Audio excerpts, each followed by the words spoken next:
Саламатсыздарбы, түз эфирде кабарлар маалымат программасы улантат. Студияда Дина Досумбетова. Алгач күндүн негизги берген окуяларынын кыскача түрмөгү.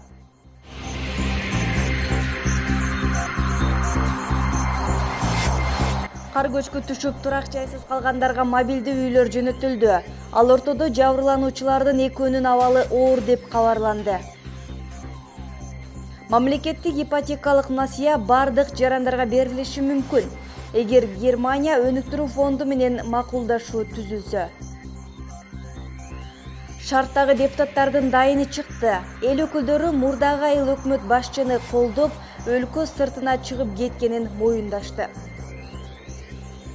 Озгордагы 150 гектар үлүш жер жеке адамга сатылып кеткен. Бирок эки тараптын тең тиешелүү документтери бар. Biz şunu kaytarıp beşini soranağız. Bizim ata babalarımızdan plan gelgen. Ынтымак Баткенде кичи футбол өткөрдү. Кубокту кайсыл мекеменин командасы утуп алды?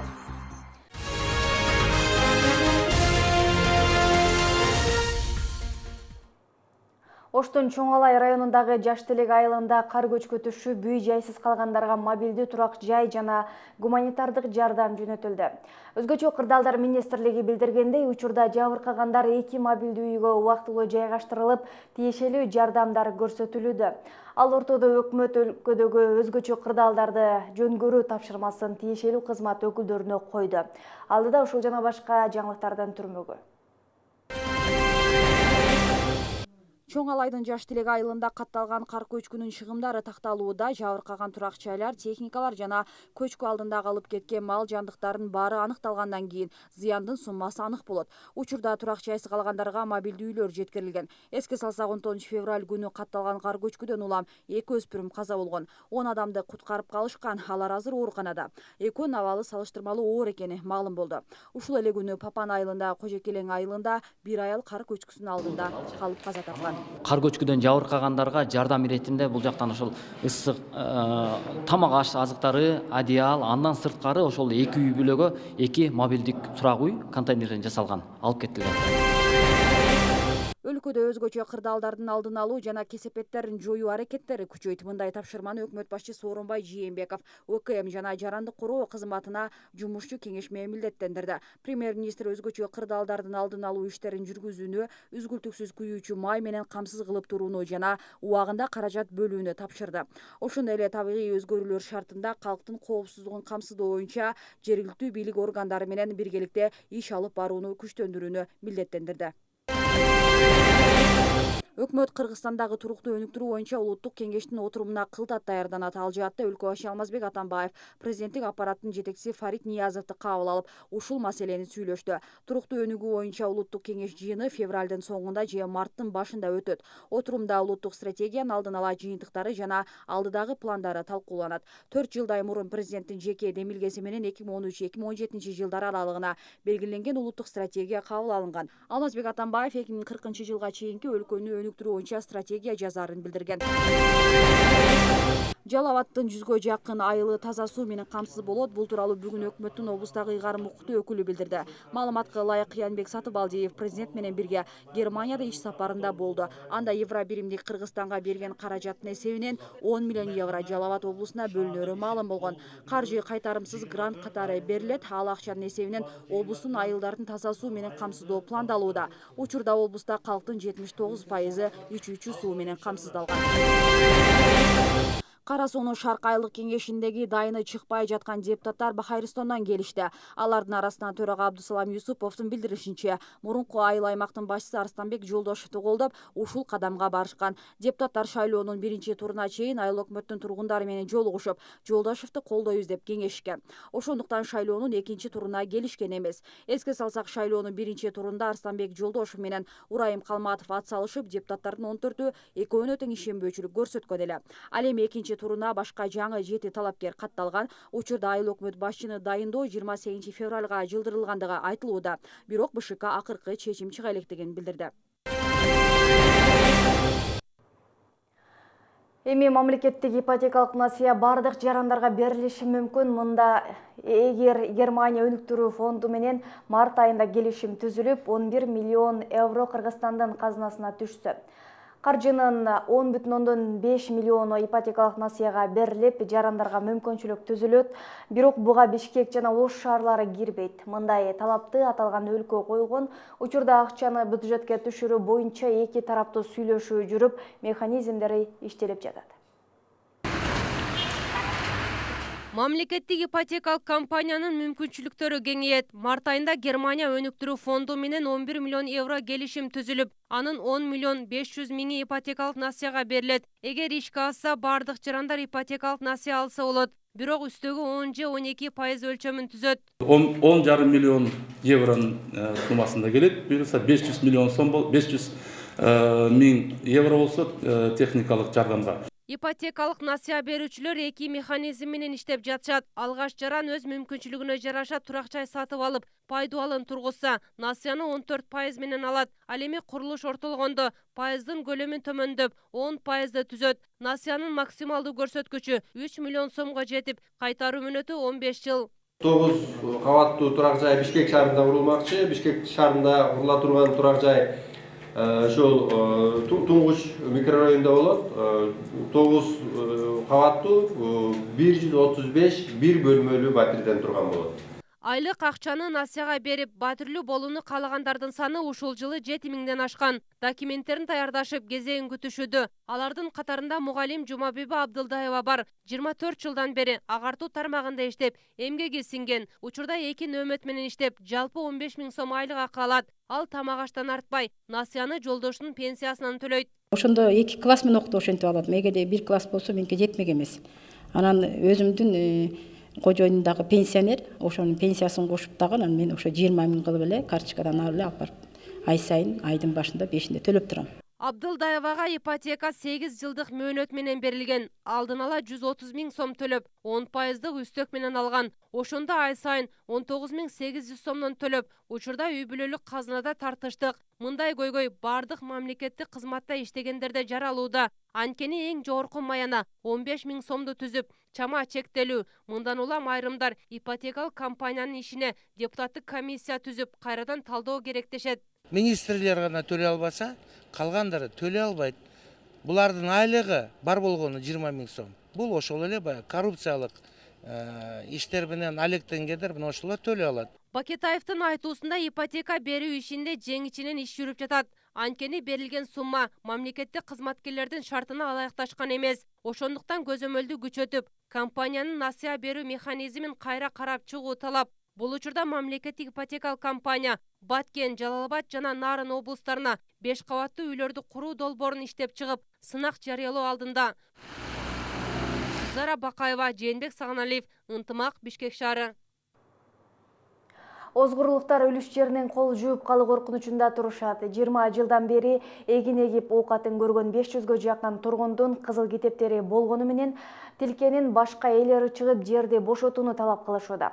Андыктан жергиликтүү тургундар нааразычылыгын билдирип, маалымат жыйын курушту. Алар жердин ээсимин деп жаткан жаранды коррупциялык жол менен сатып алган дешет. Эки тараптуу чырдуу окуя тууралуу Бегимай Асанова айтып берсин. Озгурдагы 500 кожолук 20 жылдан бери бул аянтты үлүш жер катары пайдаланып келишет. Өткөн жылдын декабрында юристтер келип, жер мыйзамдуу түрдө сатылганын кабарлашкан. Андан бери элдин санаасы тынчыбай, тиешелүү кызматтарга кайрылып келишет. Азыркы күндө биз ошол жерлерге күздүк эгиндерибизди эгип бүттүк. Азыр кардын астында биздин эгиндерибиз бар. Алар мына декабрь айында китеп чыгарып, ошол китепти курулуш багытында чыгарган Кара Суу Мамкаттоо. Эми ошол курулуш багытында алган китебин алар 6 сотиктен 3000 доллардан жер сатабыз деп объявление берип кулактандырып. Ошентип элдин үлүшү башка жеке жаранга сатылган. Алардан да кызыл китеби бар экендиги маалым болду. Бул чечимге нааразы болгон озгурлуктар бүгүн маалымат жыйынга чогулушкан. Алар жердин экинчи ээси мыйзамсыз коррупциялык жолдор менен тилкени сатып алганын айтышат. Биз ушуну кайтарып беришин суранабыз. Биздин ата бабаларыбыздын план келген, менин балдарыма да жер калыш керек. Биз ошол жерден buğday, çöp, saplar, barpa егип туруп, малдыбызды багып, өзүбүз менен өзүбүз каржылап атабыз. Бул боюнча маселе облустук жетекчиликке жетип, атайын комиссия түзүлгөн. Алар 10 күн аралыгында окуяны иликтеп чыгышып, 146 гектар жердин мыйзамдуу ээси жок экендигин аныкташты. Өзүңөр билесиңер да, мыйзам боюнча жерлерди өткүзгөндөн кийин шаардын жери өзүнчө чегара болуп эсептелет, айылды өкмөттөр көзүнчө болуп эсептелет. Бул жер кодексинин 21-статьясында айтылган жогорку кеңештин чечими менен гана баягы административдик чегаралар алмашылат да. Же болбосо кеңейтилет, же жок болот, же болбосо кошулат. Ошол сыяктуу ушулга окшогон кичинекей иштер аткарылбай калган да. Озгурлуктар үлүш катары пайдаланып келген жер 87-жылдары Кыргыз суу курулуш чарбасы жана Ош курулуш компаниясынын карамагында болгон. Алар тарабынан жер пайдаланылбай тургандыктан Советтер Союзу урагандан кийин үлүш жер катары озгурлуктарга берилген болчу. Анан жакында биз баягы Южбастрой Озгордун эли келгенде биз архивден кагаздарды тактап табып, биз анан корутунду бергенбиз. Мындай айтканда аныктама айтканбыз, директордун бол коюп. Аныктама айтканбыз. 87-жылга чейин бул жер Карасы районунку болгон. Бул иш боюнча азыр облустук прокуратура териштирүү иштерин жүргүзүп жатат. Алардын чечиминин негизинде жердин чыныгы ээси аныкталат. Бегимай Асанова, Бактияр Асилбек уулу, Ынтымак. Варикоз менен ооруган 27 жаштагы Шерзат Мирзажанов тез арада жардамга муктаж. Ал бул илдетке 3 жыл мурун кабылып, быйыл баса албай да калган. Акылачандар чукул убакыттын ичинде дарыланбаса, оору мындан да күчөп кетерин эскертишет. Бирок Шерзат Мирзажановда операция жасатууга ири суммадагы акча жок. Анын атасы, бир туугандары дагы оорудан улам көз жумушкан. Ал эми апасы болсо нерв оорусунан жабыркап, акча табууга жөндөмү жок. Шерзат Мырзажановдун оорусу барган сайын күчөп барат. Буттарынын кан тамырлары көбөп, абалы оорлаша баштады. Чукул жардамга муктаж, бирок илдети оор болгондуктан өзүн көрсөтүүдөн тартынат. Дартка чалдыкканына 3 жыл болуп, акыркы 1 жылда өз алдынча жүрө албай калды. Ага дарыгерлер оор жүк көтөрүп, көп кыймылдоого тыюу салган. Мунун айынан устачылык кесибинен дагы кол жууду. Кычтырып ошо тамырлар чөгүлөшүп кеткен да, бири-бирине ошо катты ооруп атат. Баскан сары бутум ооруйт. Анан кичине жүрүп койсом ооруп калат. Уулун үйлөп, небере жытына бөлөнсөм деп турган апасы азыр баласынын өмүрүн гана тилеп калды. Себеби андан башка жөлөк болчу адамы жок. Жолдошу менен чоң уулу онкологиялык дарттан улам көз жумган. Киреше тапчу булагы да жок. Ошол себептүү варикозго каршы дары-дармек ала алышпайт. Эптеп алган дарылары ооруну убактылуу гана токтотуп, кайра эле күч алат. Өзүм карайм, Өзүм карайм баламы. Эшикке алып чыгып турам. 2 жыл мурда чоң уулуму карачумун. Бирок каза таап калган. Эми бул балам ооруп атат. Дарыгерлер болсо варикозду убагында алдын албаса, өрчүп отуруп бөлүмгө алып келерин эскертишкен. Операция Бишкек шаарында жасалат. Канча акча кетери текшерүүлөрдөн соң анык болот. Бирок чоң сумма талап кылынары айтылган. Ошондуктан операция кечиктирилип жатат. Жардам берчү туугандары да жок. Кошуналары тамак ашынан ашына албайт. Башка эч нерсе алып бере албайм. Кыйын. Лампанын баары жок нерсесин карайм. Башка булардын жардам бере турган эч кимиси жок. Муну пенсияга чыгарайын деп аракет кылсам, ого, дагы акчалар керек экен да. Учурда бейтапка жөлөк пул берилбейт, мамлекеттен көмөк алуу үчүн документ даярдашууда. Ал эми кайдыгер карабай жардам берүүнү каалаган жарандар болсо, төмөнкү номерларга байланышка чыкса болот. Сиздин берген акчалай жардамыңыз бир адамдын оорусунан толук айыктырышы мүмкүн. Нуржамал Баргыбаева, Азам Бузриков, Ынтымак.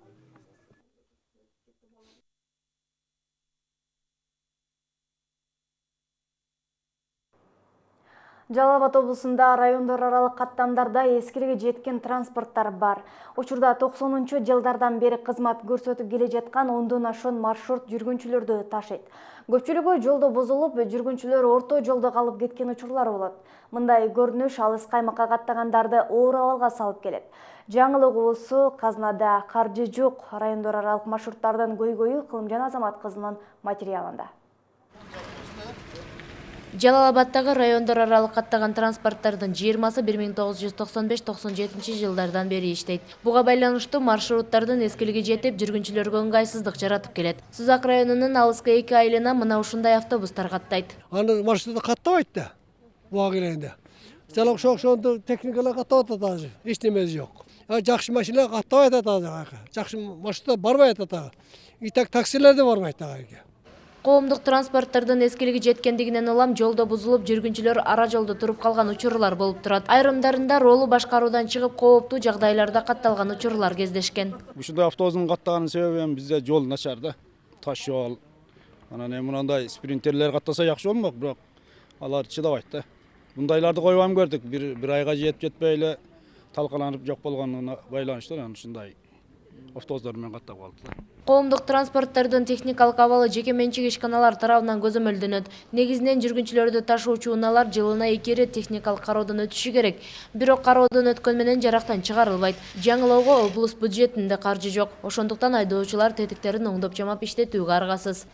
Жүргүнчү ташуучу автоунааларга өзгөчө көңүл бурулуп, ушу жол транспорт кырсыгын алдын алуу боюнча жол кыймыл коопсуздугун, коомдук коопсуздукту сакташ үчүн ушундай рейд жүргүзүп атабыз. Жалал Абад облусу боюнча жүргүнчүлөрдү тейлеген 147 кичи автобустар бар. Техникалык абалын 26 жеке менчик жана 1 муниципалдык ишкана көзөмөлдөйт. Маршруттардын техникалык кароодон өткөндүгүнө карап каттамга киргизилет. Бирок автоунаалар белгилүү бир убакыт кызмат кылгандан кийин каттамга чыкпасын деген токтом көрсөтүлбөгөн. Кылымжан Азамат кызы Шайыр Зайырбек уулу, Ынтымак, Жалал Абад облусу.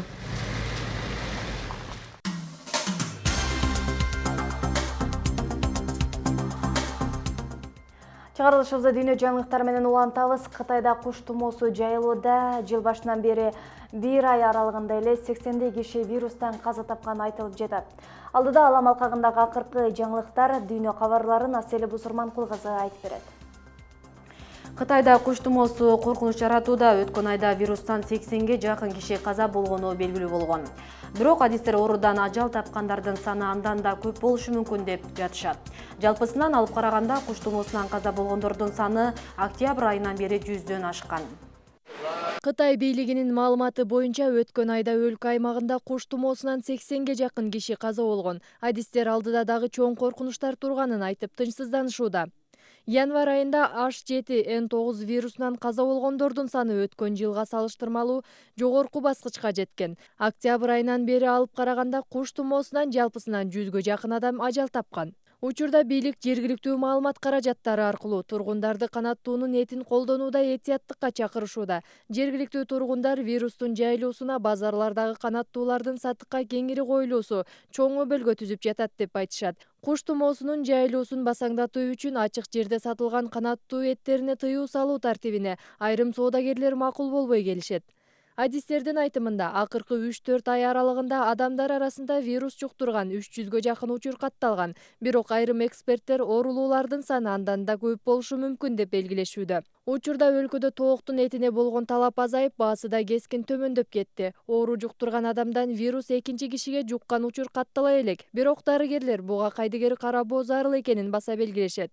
Ага катар коңшу мамлекет Тайванда да куш тумоосунун түрдүү баскычтары менен күрөшүү уланууда. Анда адамга жуккан учур катталбаганы менен канаттуулардын арасында вирус бат таркап жатат. Ага байланыштуу 130 миңдей үй канаттуусу жок кылынды.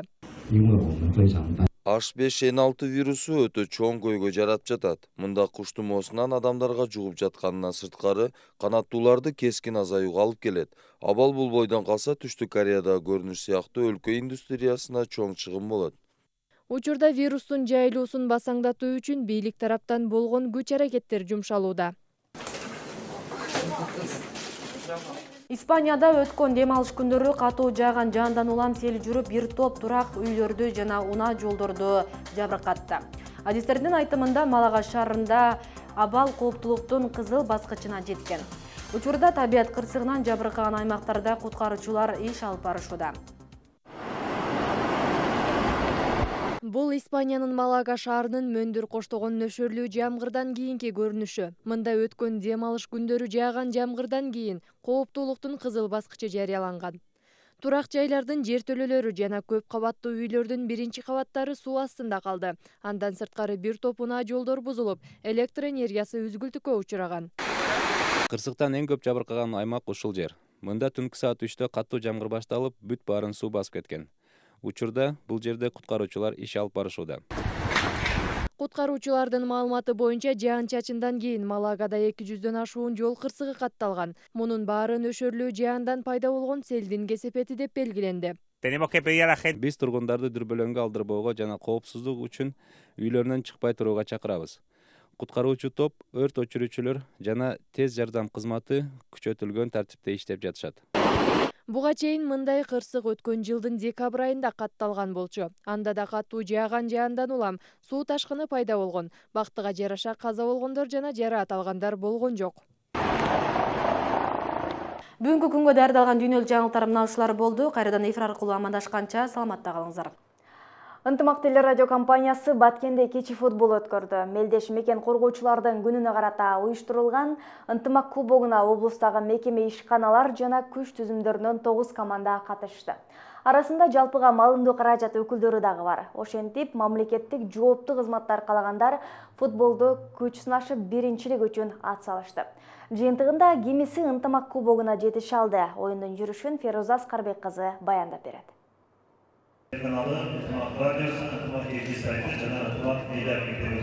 Ынтымак медиа групп 23 февраль мекен коргоочулардын күнүн утурлай Баткен шаарында кечи футбол уюштурган. Мелдешке жалпыга маалымдоо каражат өкүлдөрүнөн тарта күч түзүмдөрүнө чейин тартылган. Кала жана облустагы мекеме ишканалардан биригип жалпы 9 команда ынтымак кубогу үчүн беттешти. 23 февраль ата мекенчилер коргоо күнүнө карата эми баарыбыз эле жумуш деп эртеден кечке жумушта жүрөт экенбиз. Мындай ушул ишканалар арасында бир ынтымакты, карым катнашты бекемдөө үчүн ушул уюштуруп жатат. Негизги максаты ушул карым катнашты бекемдөө болуп саналат. Анан мына февралдан баштап ынтымак Баткен облусуна тарта баштады. Мына ушунун урматына да. Оюндун жүрүшүндө командалар эки тайпага бөлүнүштү. Биринчи бөлүктө эки топ бири-бири менен күч сынашат. Бир тайм 10 мүнөттөн болуп, ар эки команда беттеши 20 мүнөткө уланды. Ошентип, оюн талаасында шамдагайлыгын көрсөткөн 4 команда жарым финалга чыгышты. Биз 30-630 аскер бөлүгүнүн атынан келдик. Азыр СМИ командасы менен ойноштук. Биздин даярданганыбыз жакшы болгондугу үчүн азыр биз атаандашыбызды 6-1 эсебинен уттук. Ошо мындан аркы оюнга азыр даярданып жатабыз. Кудай кааласа ийгиликтүү аяктайт деп ойлойбуз. Биз мэриянын атынан келдик. Депутаттар менен шаардык депутаттар менен мэрия бир команда өткүзүп келип Баткендин чегарачылары менен ойноп 2-1 жеңишке жетиштик. Ошентип, жарым финалда өзгөчө кырдаалдар министрлиги 30-630 аскер бөлүгү, мамлекеттик чегара кызматы жана Баткен облустук ички иштер башкармалыгынын курама командалары оюнга түшүштү. Ар мекеменин өз колдоочулары кошо келген. Оюнчуларга дем күч бергендердин арасында кала башчы Мамыржан Рахимов да бар. Оюн кызыктуу өтүп атат. Эми шаарыбызда ушу жашы өтүп калган оюнчуларыбыз ойноп атат. Анан эми бул спорт мына шаарыбызда мини футбол боюнча жакшы өнүгүп атат. Рахмат ушу ынтымак телеканалы уюштуруп бергениге.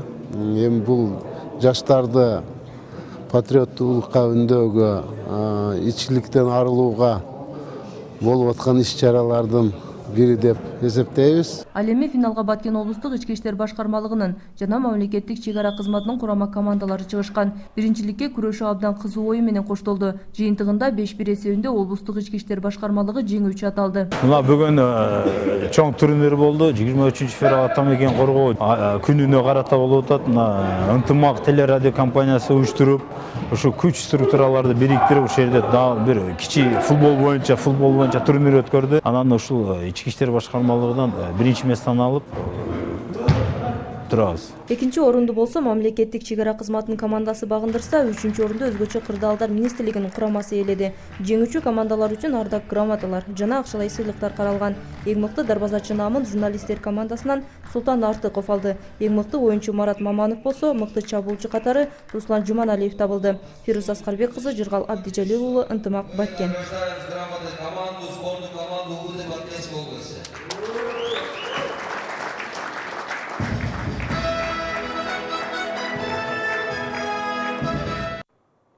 Жаңылыктардын соңунда кытайлык жаран итин самокатка миндирип кала бойлоп саякат жасайт. Өзү скутерде итин болсо электр самокатка отургузуп тездик менен айдайт. Ээси үй жандыгын колу менен кармап, тең салмактуулукту сактоо менен элек. Ит болсо самокатты өзү башкарып бараткандай сезгени сырттан караган адамга кеңири байкалат. Самокат менен сейилдөө итке жаккан көрүнөт, эми ээсине самокатты көрсөтүп, ымдай берип жадатпаса болгону. Мына ушундай кызыктуу маалыматтардан соң программабызды жыйынтыктайбыз. Дагы башка жаңылыктарды Ынтымак Чекит KG сайтынан окусаңыздар болот. Ынтымак Чекит KG ар дайым сиздин кызматыңызда.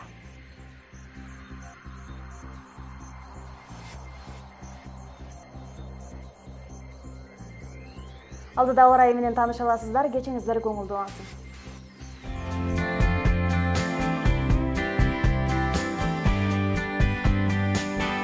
Ауа райы маалыматынын демөөрчүсү Today Soda маркасы.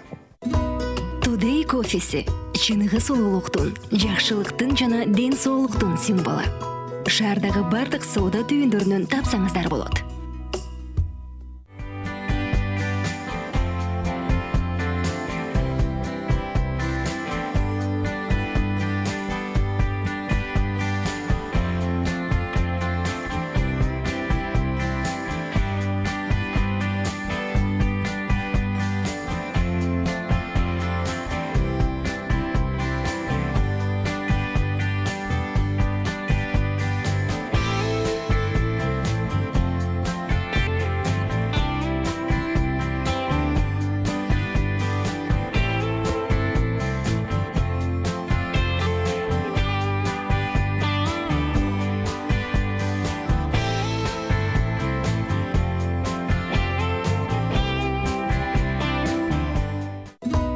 Today кофеси чыныгы сулуулуктун, жакшылыктын жана ден соолуктун символу.